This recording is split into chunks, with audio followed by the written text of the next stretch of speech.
साथियों, आज जो मैं क्लास लेकर आया हूं ना, पूरे YouTube इतिहास में मुझे ऐसी क्लास दिखा देना। ऐसी समस्या और समाधान की क्लास तुम पूरे YouTube पर मुझको नहीं दिखा सकते हो। आज मैं उन तमाम स्टूडेंट्स के लिए जो कॉम्पिटिटिव एग्जाम्स की तैयारी तो करते हैं, लेकिन गणित विषय में वो बार बार प्रयास करते हैं, बार बार चाहते हैं, लेकिन गणित विषय में वो अच्छा प्रदर्शन कर ही नहीं पाते हैं। खूब पढ़ते हो फिर भी गणित विषय में बहुत ही कम नंबर आते हैं। तो आखिर समस्या कहाँ है? उस समस्या को, उस समाधान को मैं आज इस क्लास में बताऊंगा। और इस पूरे YouTube इतिहास में जाके खोज लेना। ऐसी वीडियो अगर मिल गई तो फिर मेरे कमेंट बॉक्स में जरूर उस वीडियो का लिंक जरूर शेयर करके जाना। ये मैं आपसे कह रहा हूं कि जरूर लिंक शेयर करके जाना। जो आज इस क्लास में बताऊंगा, इस पूरे YouTube इतिहास में कोई नहीं बताया होगा, कोई नहीं बताया होगा। ये मेरा प्रॉमिस है, प्रॉमिस कर रहा हूं। एक सुनहरे भविष्य के इंतजार में पता नहीं कितने लंबे समय से अपनी आहुति दे रहे हैं। दोस्तों, आज की क्लास में मैं जो गणित विषय को तैयार करने का, गणित विषय कैसे बेहतर किया जा सकता है, कैसे अच्छे मार्क्स लाए जा सकते हैं, मैं आज की क्लास में आपको बताऊंगा। पूरी स्टूडेंट लॉबी जो अच्छा प्रदर्शन नहीं कर पाती है और सिर्फ किसके पीछे मैथ्स में भागते हैं लोग? शॉर्टकट के पीछे। सिर्फ ट्रिक्स मिल जाए, ट्रिक्स मिल जाए, ट्रिक्स मिल जाए। ट्रिक्स अगर आखिरकार आपको सफलता दिला सकती तो बुक जो आती है, मैथ्स की जो बुक आती है, सिर्फ ट्रिक्स की बुक आ जाती। फाउंडेशन नहीं पढ़ाया जाता, डेप्थ में नॉलेज नहीं दिया जाता, कॉन्सेप्ट क्लियरिटी नहीं किया जाता। डोपामिन हिट्स समझते हो? लोग रील्स पर रील्स देख रहे हैं, रील्स में ट्रिक्स सीख रहे हैं कि मैं पढ़ रहा हूं। रील्स से पढ़ाई होती है? रील्स से कोई सफल होता है? रील्स से कोई सक्सेसफुल हो सकता है? ट्रिक्स से, शॉर्ट ट्रिक्स से, रील्स से कभी किसी को सफलता नहीं मिली है। आप भ्रम में जी रहे हो, भ्रम में जी रहे हो मेरे साथी, भ्रम में जी रहे हो। सही बता रहा हूं। जीरो से हीरो बनाने वाली ये वीडियो है। मैथ्स में कुछ भी नहीं जानते हो ना, फिर भी जो रोड मैप मैं देने वाला हूं, जो रोड मैप मैं शेयर करने वाला हूं, बस उसको फॉलो करना। उसको फॉलो करोगे तो तुम देखना तुम्हारे लाइफ में मैथ्स के मार्क्स में कितना बदलाव आ जाएगा। तुम कितना अच्छा करने लगोगे मैथ्स में, देख लेना। पता है तुम क्यों असफल हो जाते हो? तुम इस गलत सीक्वेंस का फॉलो करते हो। जिस सीक्वेंस को मैं तुम्हारे सामने लेकर आया हूं, इसी सीक्वेंस को तुम फॉलो करते हो। अगर नहीं करते हो तो कमेंट बॉक्स में बताना कि मैं ये सीक्वेंस नहीं फॉलो करता हूं और फिर भी मेरा नंबर अच्छा नहीं आता है। तुम इसी सीक्वेंस को, मैक्सिमम स्टूडेंट्स इसी सीक्वेंस को फॉलो कर रहे हैं और असफल रह रहे हैं, असफल हो जाते हैं, असफल हो जाते हैं भाई। इसी सीक्वेंस को फॉलो करके असफल हैं। तुम देख पा रहे हो सामने क्या लिखा हुआ है? The dead and road. समझ पा रहे हो ना? The dead and road. रास्ता समाप्त हो चुका है, रास्ता समाप्त हो चुका है मेरे भाई। असफलता का यह गलत क्रम है जो मैं सामने इस पर डिस्कस करूंगा। यह असफलता का गलत क्रम है। सबसे पहला चरण क्या देख रहे हो? सबसे पहला चरण क्या लिखा हुआ है? शॉर्टकट। शॉर्टकट्स मतलब समझते हो? कहीं पर पहुंचना है, तुम खोज रहे हो, ऐसा रास्ता खोज रहे हो कि कोई शॉर्टकट मिल जाए कि मैं तुरंत वहां पहुंच जाऊं, तुरंत सफलता मिल जाए। शॉर्टकट में कभी सफलता नहीं मिलती है, ये ध्यान देना। शॉर्टकट में कभी सफलता मिलती ही नहीं है। सफलता का कोई शॉर्टकट नहीं है मेरे भाई, सफलता का कोई शॉर्टकट नहीं है। बस ट्रिक्स सीख रहे हो। ट्रिक्स, मैथ्स में सिर्फ ट्रिक्स पर्याप्त नहीं है।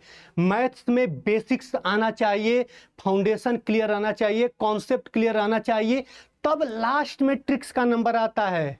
सबसे लास्ट में ट्रिक्स का नंबर आता है। वह सबसे लास्ट स्टेज होती है। एग्जाम, परीक्षा को पास करने की सबसे लास्ट स्ट्रेटजी है, सबसे अंतिम स्ट्रेटजी है ट्रिक्स।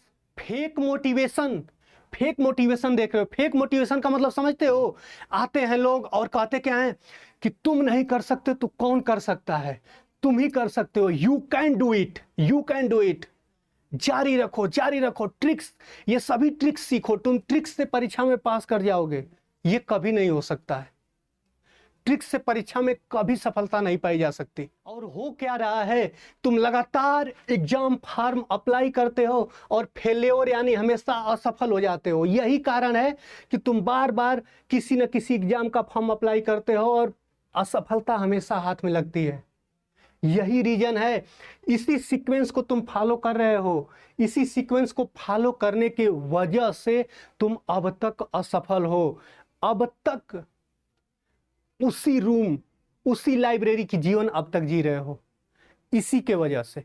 नीचे क्या लिखा हुआ है, stop repeating the exact same cycle of the guaranteed failure. Guarantee ये ले रहा है कि जो इस क्रम को फॉलो कर रहा होगा, यह गारंटी है कि वह हमेशा असफल ही रहेगा। 99% लोग असफल रहेंगे। हो सकता है कि कोई एक्स्ट्रा ऑर्डिनरी हो, वही सफल हो पाएगा, बाकी कोई सफल नहीं होने वाला है। इस रोड मैप पर अगर चलोगे तो, इस रोड मैप को अगर फॉलो करोगे तो कभी सफल नहीं हो पाओगे।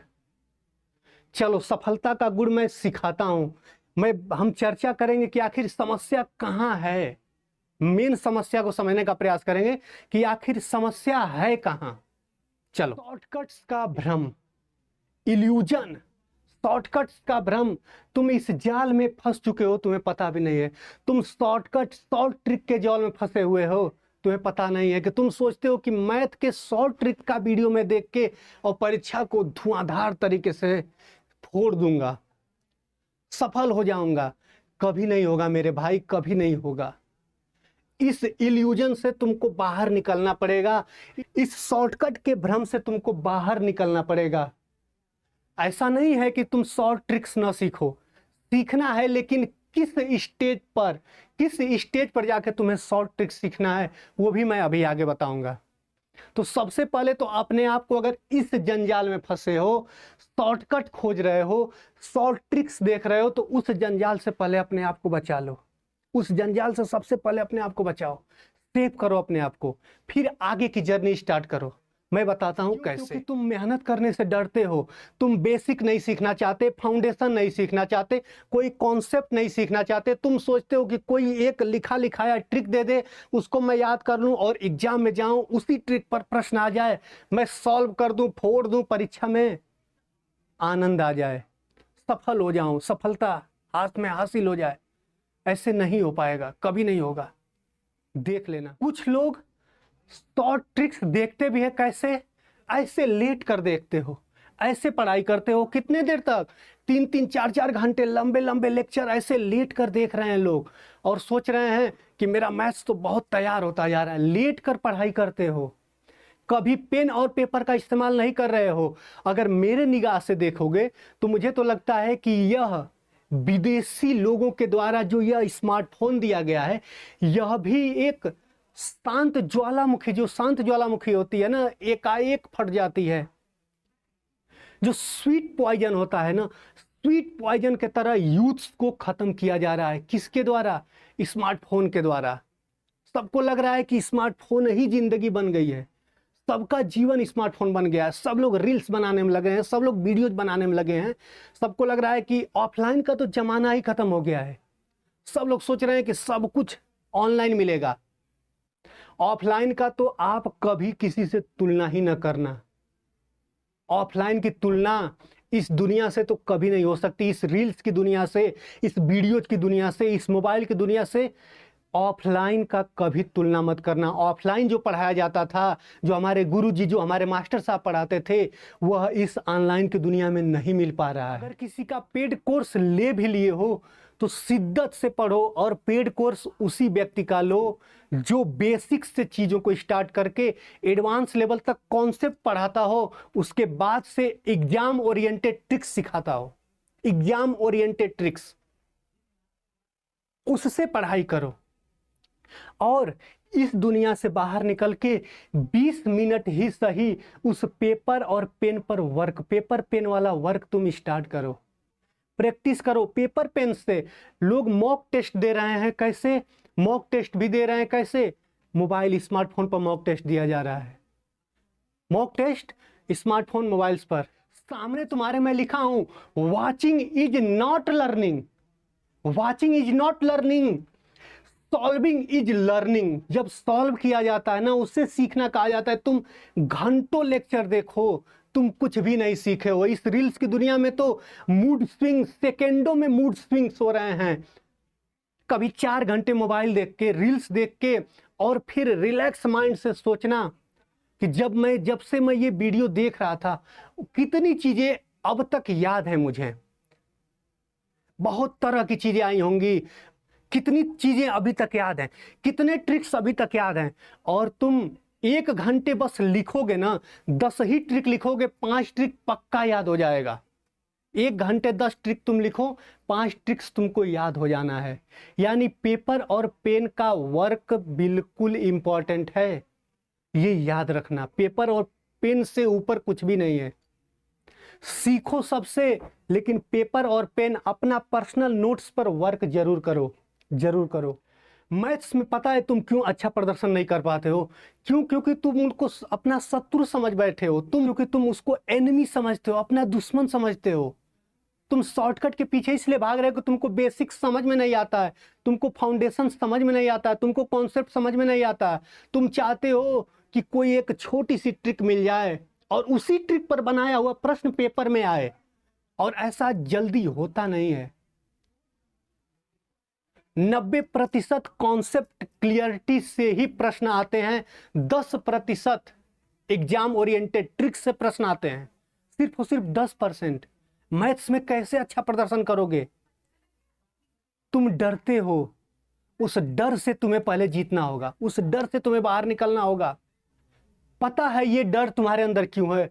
क्यों? क्योंकि तुमने कभी बेसिक नहीं सीखा।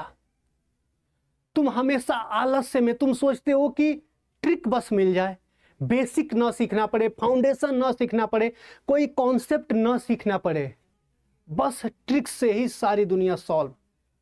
नहीं, शॉर्टकट्स, जिस शॉर्टकट्स को तुम खोज रहे हो कभी तुमको मिलने वाला नहीं है। तुमको अपने इस फियर से बाहर निकलना पड़ेगा। तुमको इस दुनिया से बाहर जब निकलोगे तो तुम मैथ में बहुत बेहतर प्रदर्शन करोगे मेरे भाई। मेरे अभी जो मैं सफलता का क्रम बताऊंगा, उस क्रम को फॉलो करोगे ना, तुम पक्का बेहतर प्रदर्शन करोगे गणित में। ये मेरा प्रॉमिस है, पक्का तुम बहुत बेहतर प्रदर्शन करोगे। लेकिन इस डर से तुम अब पहले निकलो। किसी भी इंसान के मेहनत को, पर्दे के पीछे कितना मेहनत है उसको कोई नहीं देखता। दुनिया सफल इंसान को सलाम करती है, सफलता को सलाम करती है। तुम भी करते हो। तुमको समझाने के लिए आइस वर्ग का एग्जाम्पल मैं लिया हूं। टॉपर सबको दिखता है, लेकिन 90% जो उसकी इधर मेहनत है। आइस वर्ग कैसा होता है समुद्र में? ऊपर तो उसका थोड़ा सा हिस्सा दिखता है, लेकिन नीचे बहुत विशालकाय होता है, बहुत चौड़ा होता है, बहुत लंबा होता है। टाइटैनिक, टाइटैनिक देखे हो ना? टाइटैनिक में हुआ क्या था कि जो ऊपर का हिस्सा, छोटा सा हिस्सा था, उन्हें लगा कि ये छोटा सा आइसबर्ग है, लेकिन वह नीचे बहुत ही बड़ा आइसबर्ग था, नीचे बहुत बड़ा आइसबर्ग था। जो लोग सफल होते हैं उनके सालों की मेहनत को कोई नहीं देखता, उनकी डेली प्रैक्टिस को कोई नहीं ध्यान में रखता। उसके मिस्टेक एनालिसिस मतलब जो लड़के टॉप किए हैं, जो स्टूडेंट टॉपर्स हैं, तो अपनी पढ़ाई के दौरान जब वह टॉप नहीं किए रहते हैं, जब अपनी पढ़ाई के दौरान बार बार मिस्टेक करते हैं और मिस्टेक से सीखते हैं। इंसान अपनी गलतियों से सीखता है। मैं आपको कुछ सिखाने का प्रयास कर रहा हूं, लेकिन अगर मुझसे भी कुछ गलती होगा तो मैं सीखूंगा, आगे और बेहतर करूंगा। इंसान अपनी गलतियों से सीखता है, अपनी गलतियों से सीखता है मेरे भाई। बार बार इंसान प्रयास करेगा, बार बार गिरोगे, हजारों गलत आंसर करोगे, हजारों बार गलत आंसर करोगे, लेकिन इतना कठिन कोई कॉन्सेप्ट नहीं है जो तुम सीख ना पाओ। तुम गलत फियर में हो, गलत। तो चलो अब हम समाधान पर बात करते हैं। समाधान की बात करते हैं कि कैसे इस समस्या को हम लोग सॉल्व कर सकते हैं, कैसे गणित में बेहतर बन सकते हैं। गणित अगर बिल्कुल नहीं आता है तो कैसे हम गणित में बेहतर प्रदर्शन कर सकते हैं। चलो मैं अब आपको सिखाता हूं, ठीक है? तो सबसे पहले अदृश्य विकास, इनविजुअल ग्रोथ, जो ये तुम्हारे सामने दिख रहा है, इनविजुअल ग्रोथ किसका ग्रोथ है? ये तो बाम्बो वृक्ष, बाम्बो के बारे में जानते हो ना? बांस का जो पेड़ होता है, बांस का पेड़ पता है जमीन के नीचे सालों तक अपने जंजाल को फैलाता है, और उसके बाद से जब उसकी उम्मीद की किरण दिखती है ना, तो उम्मीद की किरण जब उसकी सफलता दिखती है ना, तो सफलता इतना तेजी से आगे बढ़ती है, जितना वह जमीन के नीचे वर्क किया था, जितना वही वर्क उसको इतना तेजी से लोगों के सामने लेकर आती है कि लोग समझ नहीं पाते हैं। बॉम्बो का पेड़ कभी भी देखना बहुत ही तेजी से ग्रो करता है, बहुत सालों तक वह जमीन के भीतर संघर्ष करता है, लेकिन जब ग्रो करता है तो उसके आगे कोई नहीं टिकता है। बहुत ही तेजी से ग्रो करता है। ये बांस के वृक्ष का मैं उदाहरण इसलिए लेकर आया हूं कि तुमको यह जमीन के नीचे जो ये फाउंडेशन है, इस फाउंडेशन पर वर्क करना पड़ेगा, तुमको बेसिक पर वर्क करना पड़ेगा, तुमको फाउंडेशन पर वर्क करना पड़ेगा, तुमको कॉन्सेप्ट क्लियरिटी पर वर्क करना पड़ेगा, और तुमको ट्रिक्स पर भी वर्क करना पड़ेगा। लेकिन कब? सबसे अंत में, सबसे लास्ट स्ट्रेटजी है, सब कुछ सीख जाओ तब ट्रिक्स के पास जाओ। अंतिम मैट्रिक्स के पास जाना है, सबसे लास्ट में। समझ पा रहे हो कि मैं ये क्या दिखा रहा हूं? यह इनविजिबल ग्रोथ है। कुछ ग्रोथ्स ऐसी होती हैं, यह जमीन के अंदर देख रहे हो, इसकी ग्रोथ्स तुम देख पा रहे हो, जमीन के अंदर इनविजिबल ग्रोथ्स कैसा हुआ है, ये देख के तुम समझो। यही तुम्हारा बेसिक है, यही तुम्हारा फाउंडेशन है। जब ये तुम्हारा तैयार हो जाएगा तो तुम्हारा ग्रोथ इतना फास्ट होगा कि कोई रोक नहीं पाएगा तुमको। यही गणित विषय का भी रूल, यही गणित विषय का भी नियम है कि तुम जमीन के भीतर आग लगा दो, फाउंडेशन पर आग लगा दो, बेसिक पर आग लगा दो, ये तो दिखेगा ही। देख रहे हो ना, गणित आपका दुश्मन नहीं। यहां क्या लिखा हुआ है? गणित आपका दुश्मन नहीं। गणित है इतना छोटा, मैथ है इतना, लेकिन तुम इसकी शैडो को समझ रहे हो कि ये बहुत बड़ा है, मुझसे तो हो ही नहीं सकता है, मैं तो 100 ट्रिक सीखूंगा, अच्छा प्रदर्शन करूंगा, मुझको तो कुछ कम ही कॉन्सेप्ट्स आते हैं, उसी कम ही कॉन्सेप्ट्स में मैं परीक्षा को फोड़ दूंगा, तो ऐसा कभी नहीं होगा। गणित तुम्हारा दुश्मन नहीं है। गणित तो यार बहुत ही इंटरेस्टिंग सब्जेक्ट है, इससे प्यारा सब्जेक्ट तो कोई हो ही नहीं सकता। जीवन में अगर तुम गणित अच्छे से सीख गए ना, तो जब भी गलत ट्रैक पकड़ोगे तो तुम्हें तार्किक वो बना देगा, लॉजिकल तुमको बना देगा, तुम बार बार गलत ट्रैक से सही ट्रैक पर आ जाओगे। किसके वजह से? यह गणित सब्जेक्ट का यह महिमा है, कृपा होती है। जब भी गलत ट्रैक पर जाओगे, ये सब्जेक्ट तुमको सही ट्रैक पर ला देगी। क्यों? क्योंकि तुमको लॉजिकल बना देगी, तुम तार्किक हो जाओगे। मैथ्स इतनी प्यारी सब्जेक्ट है, इतना बेहतर सब्जेक्ट है, लेकिन पता नहीं कैसा हुआ, स्टूडेंट्स हुआ बनाए हुए, मैथ्स के लिए लाइन लगी हुई है, सीखने की लाइन लगी हुई है। कभी बुक से, कभी किसी किताब से सीखने का प्रयास किए हो? टीचर्स के अलावा कभी किसी किताब से सीखने का प्रयास किए हो? कभी किसी प्रश्न को बार बार गलत करने का प्रयास किए हो? कभी नहीं किए हो। तुम शॉर्टकट खोज रहे हो कि किसी का वीडियो देख लूं, किसी का लेक्चर देख लूं, या कोई आके, कोई महात्मा, बड़ा महात्मा आके बता दे कि सफलता का यही सूत्र है, बस मैं याद कर लूं और मैं सफल हो जाऊं। ऐसा हो ही नहीं सकता है। जहां हो वहीं से स्टार्ट करो। जी हाँ, जहां पर तुम हो, जितना भी जानते हो, तुम वहीं से अपनी शुरुआत करो। अपनी जर्नी, अपनी यात्रा को वहां से शुरू करो। दूसरे को मत देखो कि कोई फाउंडेशन पढ़ रहा है, कोई बेसिक्स पढ़ रहा है, और कोई टॉप लेवल की, कोई एडवांस लेवल की चीजें सीख रहा है। तुम जहां पर हो, तुम वहां से शुरुआत करो। और गणित की शुरुआत होती कहां से है? मैथ्स की शुरुआत होती कहां से है? तो बेसिक्स से। बेसिक से मैथ की शुरुआत होती है। गणित विषय की शुरुआत कहां से होती है? बेसिक से होती है। हम गणित विषय को सीखना अगर शुरू करेंगे तो सबसे पहले हमें गणित विषय के बेसिक्स आने चाहिए। बेसिक में भी क्या? हमें नंबर्स के बारे में पता होना चाहिए, नंबर्स का एडिशन पता होना चाहिए, नंबर्स का सब्सट्रैक्शन पता होना चाहिए, मल्टीप्लिकेशन पता होना चाहिए, डिवीजन पता होना चाहिए। नंबर्स कितने टाइप्स के होते हैं, फ्रैक्शन क्या होता है, डेसिमल क्या होता है, उसका सम जानो, उसका मल्टीप्लिकेशन जानो, उसका डिवीजन जानो, उसका सब्सट्रैक्शन जानो। सबसे पहले बेसिक्स पर काम करो, आधार पर काम करो। सबसे पहले